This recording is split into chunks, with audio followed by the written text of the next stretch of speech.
IT job కోసం చూస్తున్నారా? ఐటీలో కెరియర్ బిల్డ్ చూసుకోవాలనుకుంటున్నారా? అయితే సమాధానం కోడింగ్ ట్యూటర్.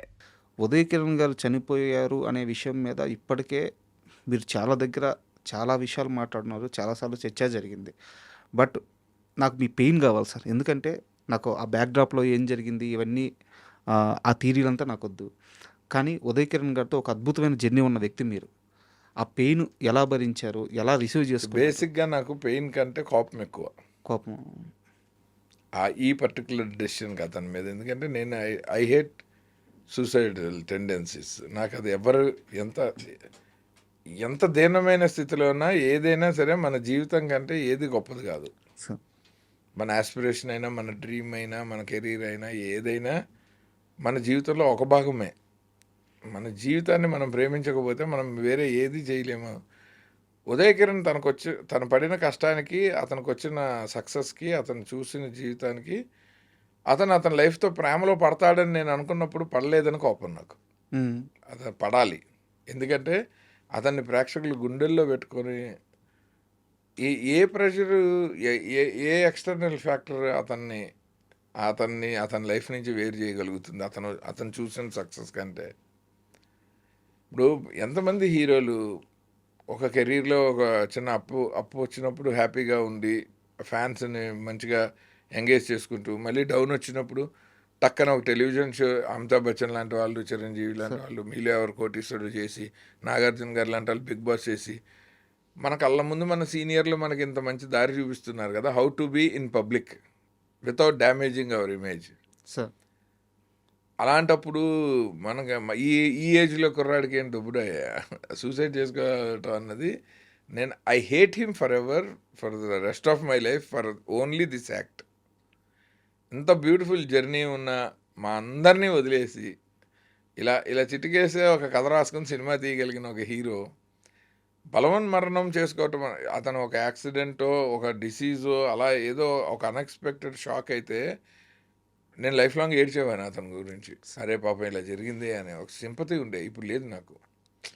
ఎందుకంటే అతను అది చేయకూడని పని చేశాడు. అండ్ ఒక రాంగ్ ఎగ్జాంపుల్ సెట్ చేశాడు.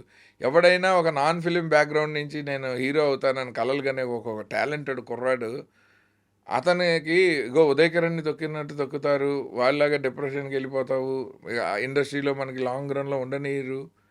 సినిమాల్లోకి వచ్చి సినిమాల్లో సంపాదించి సినిమాల మీదే డబ్బులు ఖర్చు పెట్టి మళ్ళీ సినిమాల మీదే నిలదొక్కుంటున్న మేమందరం పిచ్చోళ్ళమా ఏంటి?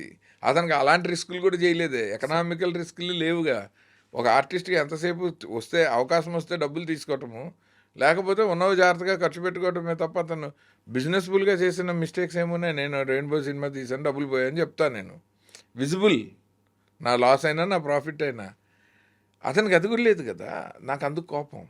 అంటే మీరు మాట్లాడుతుంటే నాకు అది ఒక తండ్రికి బిడ్డ మీద ఒక బిడ్డ తప్పు చేసేస్తే వచ్చే ఆ కోపంలో ఆ ప్రేమ, ఆ పెయిన్ తెలుస్తుంది. ఎందుకంటే అద్భుతమైన జర్నీ కదా సార్ మీ ఇద్దరిది. మేము లైఫ్కి సంబంధించి ఎన్నో మంచి విషయాలు మాట్లాడుకున్నాం. అందులో ఒకటన్నా అతను కాపాడలేకపోయింది అంటే బుర్రకి ఎక్కించుకోలేదా అని డౌట్ వస్తుంది సార్. అన్న సక్సెస్కి క్యారీ ఫార్వర్డ్ అయ్యి అతను ఒక యారగెంట్ మనిషిగా మారుంటే నేను చాలా హ్యాపీ ఫీల్ అయ్యేవాడిని. డబ్బులకు స్టేటస్ పెరిగి అతను ఎవరిని పట్టించుకోకుండా అసలు ఎవరిని కలవకుండా ఉన్నా నేను హ్యాపీగా ఫీల్ అయ్యేవాడిని. అప్పుడంతా హంబుల్గా ఉండి, అప్పుడు ఇంట్లో పిల్లల్లాగా ఉండి, మంచి సూపర్ సక్సెస్లో ఉన్నప్పుడు, సూపర్గా డబ్బులు ఉన్నప్పుడు ఎంతో డౌన్ టు ఎర్త్ ఉండి చక్కగా నవ్వుతూ అందరితో కలిసిపోయి మంచి పేరు తెచ్చుకుని ఒక డిప్రెషన్కి క్యారీ ఫార్వర్డ్ అవ్వటం ఏంటి? ఒక ఎమోషన్కి క్యారీ ఫార్వర్డ్ అవ్వటం ఏంటి? అప్పుడే అంత రీచ్ దాని క్యారీ ఫార్వర్డ్ అయితే మనం ఏమో యాక్సెప్టెడ్. ఓకే, అది హిట్ వచ్చింది, బల్బ్ వచ్చింది, ఓకే ఫైన్. చాలా మందిని చూసాం, ఇతను అంతే. కానీ అప్పుడే చాలా హుందాగా మంచిగా ఉన్నాడు కదా, చాలా డౌన్ టు ఎర్త్ ఉండే, చాలా మంచిగా ఉన్నాడు, అందరితో కలిసిపోయి. అప్పుడు ఎక్కువ కోపం వస్తుంది. ఎంత అభిమానిస్తే అంత కోపం వస్తుంది సార్. అంటే మరీ నేను దాన్ని రిపీట్గా అడుగుతున్నాను అనుకోవద్దు. ఆ ఘటన జరిగే ముందు మాటల్లో పరోక్షంగా కానీ ప్రత్యక్షంగా కానీ డిప్రెషన్లో ఉన్నాడు ఏ రోజు అట్లా అనిపించలేదు. మా లాస్ట్ ఫోన్ కాల్ చాలా excited, energetic conversation for hours. మంచి సినిమాలు చేద్దాము, అత్తారింటికి దారేది ఇండస్ట్రీ హిట్ కొట్టిందంటే అసలు ఇంకా ఈ మన జానరాకి మార్కెట్ వచ్చింది, అసలు రాయండి అన్నగారి కథలు మీకు ఎందుకు, వినండి తండ్రి, మంచి కథలు తండ్రి చేసి పడేద్దాం అని. అలాంటి వాడు జై శ్రీరామ్ అనే యాక్షన్ ఫ్లిక్ చేయకూడదు. ఉమ్, అవును ఎందుకు ఇప్పుడు తనే చెప్పాడు కదా, జై శ్రీరామ్ అప్పటికే పోయింది పాపం, అది అతను తప్పు కాదు, అది ఆల్రెడీ యాక్షన్ సినిమా పోయింది. అత్తారింటికి దారి హిట్ అయింది ఆ సంవత్సరం. పవన్ కళ్యాణ్ లాంటి పెద్ద commercial mass super hero super star ఒక చిన్న కథ, ఒక ఇంట్లో కథ, ఒక అత్తని అవును. తీసుకెళ్ళడం లాంటి ఒక చిన్న ఫ్యామిలీ డ్రామా చేస్తే ఎంత ఇండస్ట్రీ ఇటు కొట్టాడంటే, ఇది మన జానర్ అసలు. ఇది ఇలాంటిది మనం ఈజీగా కొడతాము, మీకు ఎందుకండి అన్నవాడు 6 రోజుల తర్వాత ఈ న్యూస్ వింటానని నేను 6 డేస్లో క్షణికావేశంలోనే చేశారు. Just spur of the moment అన్న. అందరూ డిప్రెషన్ అది అంటారు, ముందు నుంచి అదేమంటారు కానీ బట్ మీరు చెప్తున్న లెక్క ప్రకారం అయితే లైఫ్ మీద చాలా కాన్ఫిడెంట్గా ఉన్నాడు. ఈ వాజ్ ఆల్వేస్ పాజిటివ్. ఎప్పుడు ఇది చేద్దాం అది చేద్దాం ఏదో ఒక ప్లాన్ డిస్కస్ చేస్తూనే ఉండేవాడు. సార్ అంతే చక్కగా ఆ టైంలో మేము చాలా హ్యాపీ ఫీల్ అయ్యేవాళ్ళము. మన లహరి రిసార్ట్స్లో హీరోలు అందరూ, యంగ్ హీరోలు, నరేష్ గారు, నాని గారు, శర్వానంద్ గారు, వీళ్ళందరూ కలిసి మంచిగా క్రికెట్ ఆడుకుంటూ వాలీబాల్ ఆడుకుంటూ they use to plan their weekends. Sir వాళ్ళ షూటింగ్ షెడ్యూల్స్లో నుంచి వాళ్ళు ఒక అవుటింగ్, ఒక హ్యాంగ్ అవుట్ ప్లాన్ చేసుకునే వాళ్ళు. అందరు కలిసి అక్కడికి వెళ్ళి ఆ మడ్లో ఫుట్బాల్ ఆడేవాళ్ళు. సో అవన్నీ మళ్ళీ మాతో షేర్ చేస్తుండేవాడు. సో ఈ వాజ్ సో హ్యాపీ. అలాంటి అసలు ఇది అప్పుడే పెళ్ళయింది, ఎటు చూసినా అతను చేసిన తప్పే. సార్ మామూలుగా మనకి శాస్త్రవేత్తల గురించి చెప్తుంటారు, ఐన్స్టైన్ ఇలాంటి వాళ్ళ గురించి చెప్తూ వీళ్ళ బ్రెయిన్ని దాచిపెట్టి ఉండాల్సింది, దాని మీద పరిశోధనలు చేయాలి ఇలా చెప్తూ ఉంటారు. సినిమా ఇండస్ట్రీకి వస్తే సంగీతం శ్రీనివాస్ కరెక్ట్గా ఆయన సెల్యులైట్ సైంటిస్ట్ బాగా చెప్పారు. సార్ అంటే ఆయన అడుగుతుంటేనే అనుకున్నా మా గురి గారు ఆయన గురించి మాట్లాడకుండా ఇంటర్వ్యూ కంప్లీట్ చేయలేదు. అంటే నాకు ఆయన సినిమాల గురించి మాట్లాడే అంత ఏజ్ కూడా లేదు, అంత అంత జ్ఞానం కూడా లేదు. కాకపోతే ఆయన చేసే ప్రయోగాలు సార్, ఆయన చేసిన ప్రయోగాలు ఈ రోజుకి కూడా కల్కి సినిమాకి సంబంధించిన ఇన్పుట్స్ కూడా ఆయన బ్రెయిన్ నుంచి వస్తున్నాయంటే అసలు ఆయనతో ట్రావెలింగ్ చెప్పండి సార్. నాకు ఏదన్నా ఆయనకు సంబంధించిన ఏదన్నా ఏ చిన్న విషయం అయినా ఆయన ఆలోచన విధానం ఎలా ఫస్ట్ ఉంటుంది? ఆఫ్ ఆల్ మనందరం India, all over India film industry అందరూ సెలబ్రేట్ చేయాల్సిన విషయం ఏంటంటే, at the age of 94 he's directing a film. Sir yes sir, the only Indian director record అది. అవును సూపర్ అది వరల్డ్లో సెకండ్ డైరెక్టర్ సార్. వరల్డ్లో. మొదట ఆయన 103 సంవత్సరాలు అప్పుడు, రెండు ఇద్దరు సేమ్ ఏజ్లో, క్లింట్ ఈస్ట్వుడ్, సంగీతం గారు సార్ ఇద్దరు సెకండ్ ప్లేస్. ఇది యాక్చువల్గా మన గురుగారు అని అంటే, నేను ఆయన త్రూ ఏ సినిమా ఇండస్ట్రీకి వచ్చాను, నేను ఆయన దగ్గర ఎక్కువ నేర్చుకున్నాను. నాకు గురువుగారు అనే కాకుండా అసలు నేను ఓన్లీ ప్రేక్షకుడిని, ఆయన సినిమా వాడిని కాకపోయినా, లేదా ఓన్లీ సినిమా వాడిని ఆయన శిష్యుని కాకపోయినా కూడా నెత్తి మీద పెట్టుకోవాల్సిన విషయం, ఆయన సినిమాల గురించి తప్ప రెండో ఆలోచన చేయరు. సార్ అండ్ సినిమాల్లో ఆయన ఎంత ఎక్స్పెరిమెంట్లు చేస్తారో దగ్గరుండి చూశాను నేను. ఆయన కంటిన్యూస్ థాట్ ప్రాసెస్. అండ్ ఒకళ్ళ గురించి వాళ్ళ ఆప్షన్స్లో మాట్లాడరు. సార్ మంచి చెడు అసలే ఇంకొక వ్యక్తి ప్రస్తావన ఉండదు. ఆయన దగ్గర లేని వ్యక్తి గురించి ఆయన మాట్లాడరు. ఎంత సీరియస్ ప్రాబ్లం అయినా, ఎంత సీరియస్ సిచ్యువేషన్ అయినా ఆయన దాని నుంచి కామెడీ క్రియేట్ చేసి దాన్ని లైటర్ చేస్తారు మన ఎమోషన్ని. సార్ ఇప్పటికీ కలిస్తే చెన్నై వెళ్ళినా, ఆయన మొన్నటి దాకా హైదరాబాద్ ఫ్రీక్వెంట్గా వస్తున్నా, ఆయన చెప్పే కొత్త థాట్స్ ఇవాళ ఏ డైరెక్టరు ఇవాళ సినిమా ఇండస్ట్రీ కెరీర్ అనుకుని బయట జీవితం నుంచి సినిమాల్లోకి ఎంటర్ అయ్యే ఏ కొత్త డైరెక్టర్ దగ్గర ఆయన దగ్గర ఉన్న కొత్త ఐడియాలు లేవు ఈ రోజుకి చెప్పగలను నేను. సార్ అంటే ఆయన ఆలోచనల మీద కూడా ఎక్స్పెరిమెంట్ చేస్తాడు. ఆయన సినిమాల మీదే కాదు, సినిమాల మీద ఎక్స్పెరిమెంట్ చేయాలంటే ప్రొడ్యూసర్ సపోర్ట్ కావాలి. ఆలోచనలు ఎలాగైనా ఉండొచ్చు కదా, ఆయన ఇష్టం కదా, కానీ ఆ వాటిని కూడా ఆయన చిత్రీపడుతూ ఉంటాడు. ఎక్కడా రాని విజువల్ రావాలి, ఎక్కడా రాని కథ రావాలి, ఎక్కడా రాని ఎలిమెంట్ ఆఫ్ ఇంట్రెస్ట్ రావాలి. అసలు అమేజింగ్. అండ్ ఈ మధ్యలో ఆయన కొత్తగా వచ్చే షార్ట్ ఫిల్మ్స్ చూస్తారు, అవి తీసిన డైరెక్టర్లకు ఫోన్ చేసి ఇది ఇలా చేస్తే బాగుండు కదా, ఇది ఇక్కడ ఇలా ఎక్స్పెక్ట్ చేశాను, అలా ఎందుకు చేశారని డిస్కస్ చేస్తాడు ఆయన.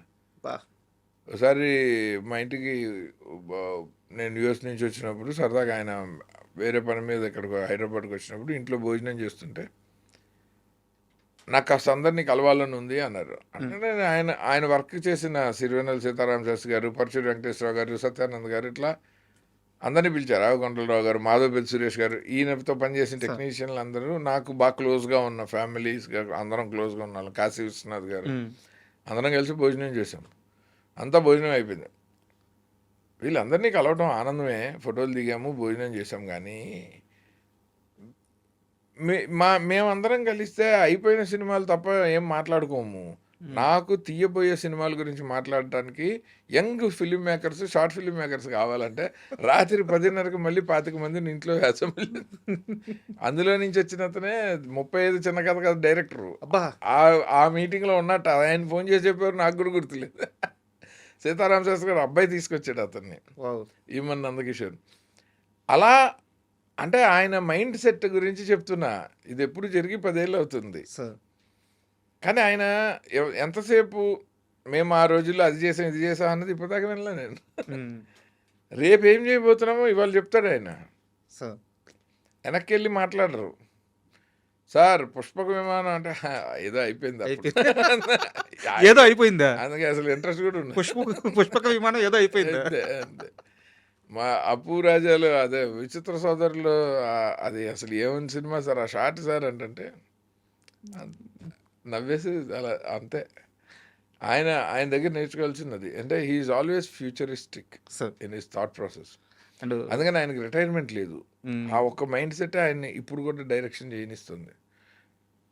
నేను చాలాసార్లు నేను ఆయనతో కూడా అన్నాను. లాస్ట్ నా ప్రశంస మా గురువు గారి మీద ఈ మధ్యకాలంలో ఏంటంటే, ఇప్పుడు ఏది ఈ సినిమా అనౌన్స్మెంట్ కాదు, దాని బిఫోరే స్టేజ్ నాటకాలు రాస్తారు ఆయన. ఆడియన్స్ ఎంటర్టైన్ చేయటంలో ఆయన ఏ ఫార్మాట్ అయినా వెబ్ సిరీస్ రాస్తారు. ఇప్పుడు లాస్ట్ 5-6 ఏళ్లలోనే ద ఫేమస్ అన్నోన్ అని చెప్పి న్యూయార్క్లో విగ్రహం పెట్టిన ఏకైక తెలుగు ఆయన డాక్టర్ ఎల్లాప్రగడ సుబ్బారావు గారు. ఆయన మీద ద ఫేమస్ అన్నోన్ అని చెప్పి ఒక ఇంగ్లీష్ ప్లే రాశారు ఆయన. ఆయన ఇలా ఒక్కొక్క థాట్ ఆయన త్రో చేస్తుంటే నేను అన్నాను ఆయనతో, సార్ ఒక లెవెల్ వరకు మీరు మమ్మల్ని ఇన్స్పైర్ చేస్తున్నారు, అది ఆనందం. అది దాటి మేము సిగ్గుపడేలా చేస్తున్నారు విషాదం.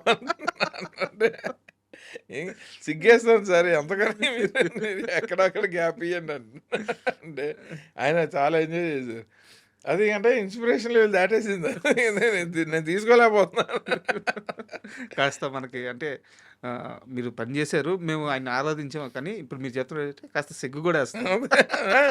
అంటే అసలు ఒక మనిషి తనకి ఇష్టమైన రంగంలోకి వస్తే ఆ ఇష్టమైన పనిని ఇలా చేస్తారా అన్నదానికి ఆయనే బెంచ్ మార్క్ నాకు. సార్ మీరు నేను సినిమాల నుంచి అసలు డిస్కనెక్ట్ కాకుండా ఎవేగా వెళ్ళకుండా ఉండటానికి ఆయన వన్ ఆఫ్ ద రీజన్స్.